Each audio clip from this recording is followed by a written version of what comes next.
जैसे कि आपने थंबनेल में देखा, सारी बातें जो जो थंबनेल में लिखी हुई है वो सारी मैं एक एक करके क्लियर करूँगी।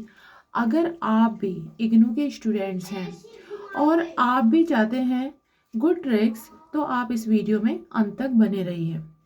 पहली चीज़, नीरज जो इग्नू की तरफ से मटेरियल मिलता है, स्टडी मटेरियल किताबें जो मिलती हैं, या फिर गुल्ली बाबा की बुक्स, कौन सी बेटर है? इस पे बहुत सारे कमेंट आते हैं मेरी ईमेल आईडी पे भी। तो स्टूडेंट्स, सबसे बेटर, क्योंकि मैं भी इग्नू की छात्र रह चुकी हूँ, इग्नू की छात्रा रह चुकी हूँ, इसलिए जिन बुक्स से मैंने पढ़ा है वो थी नीरज, ठीक है। और मैंने ऐसा नहीं है कि मैंने गुल्ली बाबू को नहीं देखा या स्टडी मटेरियल मेरे घर तक नहीं पहुंचा। मैंने सब कुछ ट्राई किया था, लेकिन मुझे जो शॉर्टकट, क्योंकि मैं जॉब भी करती हूँ और साथ में मैं जो है स्टडी भी करती थी उस वक्त, तो मेरे को नीरज की बुक्स ज़्यादा बेटर लगी, क्योंकि उसमें आंसर्स भी दिए रहते हैं। ऐसे नहीं है कि उसमें क्वेश्चन ही क्वेश्चन दिए रहते हैं, आंसर्स भी दिए रहते हैं। और 10 ईयर का उसमें जो है मटेरियल दिया रहता है। आपको पता है साल में 2 बार पेपर होते हैं इग्नू में, एक दिसंबर के आसपास होते हैं और एक जून के आसपास होते हैं। तो वो जो दोनों क्वेश्चन पेपर सॉल्व होते हैं वो नीरज की बुक्स में दिए रहते हैं, ठीक है। और उनको पढ़ना बहुत आसान हो जाता है। और हम ये भी चेक कर लेते हैं कि कौन कौन से क्वेश्चन जो है बार बार रिपीट हो रहे हैं ईयरली वाइज, या फिर दोनों ईयर में कौन कौन से किन किन क्वेश्चंस की ज़्यादा आने की संभावना है। तो मुझे नीरज की इसलिए बेटर लगी है। और आपका जो मैंने थंबनेल में लिखा हुआ है कि नकल के बारे में, तो नकल के बारे में बच्चों, अगर आप स्टूडेंट हो इग्नू के, तो आपको पता है वहाँ नकल बहुत चलती है। देखिए, मैं इसके बिल्कुल खिलाफ हूँ। आप लोगों से मैं ये कहना चाहूँगी कि आप बिल्कुल नकल मत कीजिएगा, क्योंकि जब मैं एग्ज़ाम देने जाती थी 4-5 साल पहले, जब मैं कर रही थी, एमए कर रही थी, तो वहाँ पे जब मैं देखती थी, लेकिन मैं किसी को इन्फॉर्म नहीं करती थी, क्योंकि वो जो स्टूडेंट्स है वो अपने लिए ही घाटा कर रहे हैं। मैं इवन ये भी देखती थी कि उनके जो गुल्ली बाबू के पेजेस हैं, स्टडी मटेरियल के हैं, इवन नीरज के हैं, या फिर छोटी छोटी चीट बनाई हुई रहती हैं, वो टीचर्स के आगे सामने सामने ही जो है वहाँ पे एग्जामिनेशन हॉल में, सेंटर्स में नकल चल रही होती थी। लेकिन कई सारे टीचर्स इस तरीके से भी होते थे कि वो अवॉइड करते थे, अवॉइड इग्नोर करते थे, देख के भी वो इग्नोर करते थे, और वो स्टूडेंट को जो है पूरा पेपर करने देते थे। आई डोंट नो ऐसा क्यों करते थे, क्योंकि जब भी मैं एग्ज़ाम देती थी तो मैं देखती थी कि जो एग्ज़ामिनर है वो स्टूडेंट को देख रहा है, ठीक है। हम लोग तो दूसरों की शिकायत तब करें जब एग्ज़ामिनर ना देख रहा हो, मे भी उनका क्या था, लेकिन वो लोग जो है उसमें वो कर रहे थे, बढ़ावा दे रहे थे। तो ऐसा आपके लिए बिल्कुल भी नहीं है। इसके लिए आपको 2-4 चीज़ें जो है आपको नोट करनी है, जो मैं आपको बता रही हूँ। बहुत अच्छे मार्क्स आ जाएंगे आपके, 85 to 90% मार्क्स आ जाएंगे। मेरे भी आए थे, ठीक है। तो मैंने सोशियोलॉजी में एमए किया हुआ है, और सिर्फ इसमें क्या करना है आपको, स्टडी मटेरियल से भी, अगर आप बाहर से बुक्स नहीं खरीद सकते हैं, आप बुक वेंडर से नहीं खरीद सकते हैं, तो आप जो है, जो आपके पास इग्नू प्रोवाइड करता है स्टडी मटेरियल, उससे भी आप जो है तैयारी कर सकते हैं। उससे बेस्ट तो कुछ भी नहीं है। अगर आप डीपली उसको पढ़ लेंगे तो उसमें से ही आपका जो है सब कुछ आ जाएगा, क्योंकि वो उसी तरीके से जो बुक्स हैं वो प्रिपेयर की होती हैं, और उसमें एक एक चीज़ क्लियर होती है, और उसी के अंदर से जो है क्वेश्चन पेपर बनता है।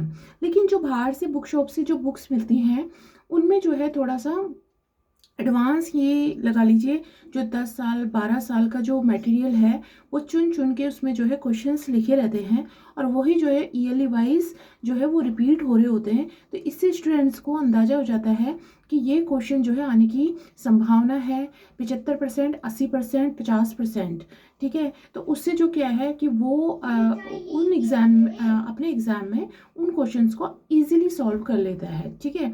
लेकिन जिन बच्चों ने जो मटेरियल है, स्टडी मटेरियल है जो इग्नू प्रोवाइड करती है, वो भी अगर डीपली एक एक लाइन अगर उन्होंने पढ़ी होगी, तो वो तो और भी बेटर हो जाता है, क्योंकि सारे क्वेश्चंस जो है उसी के अंदर से आते हैं, और उसमें उनको जो है 4 पेज, 6 पेज, 5 पेज लिखना उनके लिए कोई बड़ी बात नहीं है, क्योंकि उन्होंने डीपली जो है स्टडी मटेरियल को, यानी बुक्स को अपनी पढ़ा होता है, ठीक है।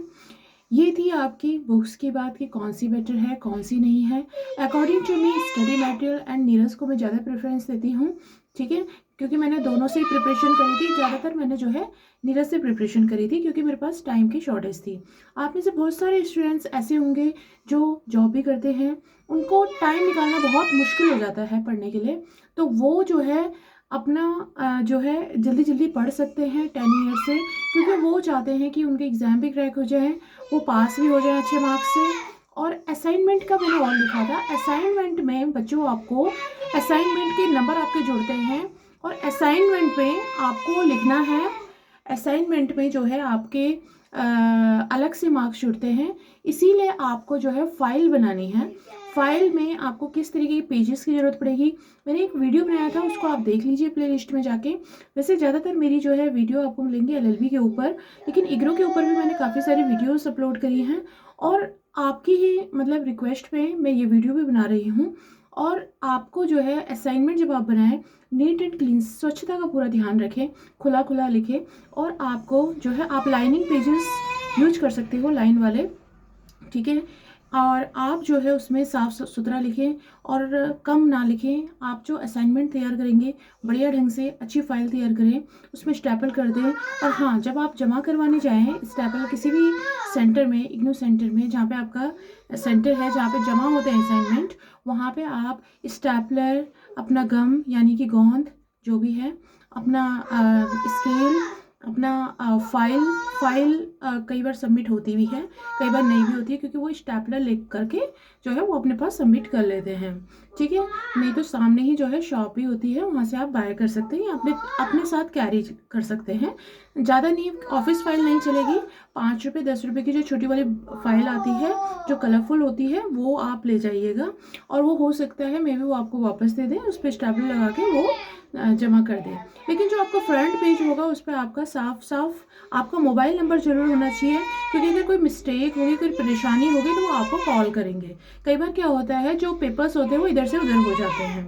तो आपको क्या करना है, अपना इनरोलमेंट नंबर, अपना नेम, अपना जो है अपना मोबाइल नंबर, अपना जो भी आपके पास सारी चीज़ें, अपना कोर्स नेम, ठीक है, वो आप ज़रूर लिखिएगा, क्योंकि वो बहुत मैंडेटरी है। क्योंकि मैं आपको बता चुकी हूँ कि पेज कई बार मिसप्लेस हो जाते हैं, उससे बच्चों को बहुत ज़्यादा प्रॉब्लम होती है, उनके नंबर नहीं चढ़ पाते हैं। फिर वो ये कहते हैं कि हमारे जो है असाइनमेंट के नंबर नहीं जुड़े हैं, फिर वो फ़ोन करते हैं, फिर भागा दौड़ी करते हैं। इससे बेटर है आप अच्छे से स्टेपल करें उसको, और अपना जो मेन पेज है उसको ढंग से स्टेपल करें या धागा बांधें अगर थ्रेड का यूज़ कर रहे हैं आप। और फिर उसके बाद आप, हाँ, एक मेन चीज़ और कि आप जब भी लेंगे वहाँ से रिसीविंग जरूर लेंगे। रिसीविंग कैसे लेंगे आप, रिसीविंग में आप वहाँ पे से स्टैम्प, साइन, दोनों चीज़ें आप लगवा के लीजिए। और अगर स्टैम्प नहीं भी लगा रहे हैं तो सिग्नेचर, कौन सा बंदा या बंदी आपका रिसीव कर रही है असाइनमेंट, वो आप जरूर साइन सिग्नेचर करवाइए, उनका नाम पूछिए, तब जाके आप जो है उनको दे सकते हैं, हैंडओवर कर सकते हैं। ये तो मिसप्लेस होने का, इतने सारे स्टूडेंट से होने का बहुत खतरा होता है। तो ये इस वीडियो में जो भी मैंने आपको थंबनेल में कहा वो मैंने आपको क्लियर किया। और वीडियोस आप चाहते हैं तो आप मेरे को कमेंट सेक्शन में कमेंट दीजिए, मेरा नेक्स्ट वीडियो उसके ऊपर होगा। Thank you so much.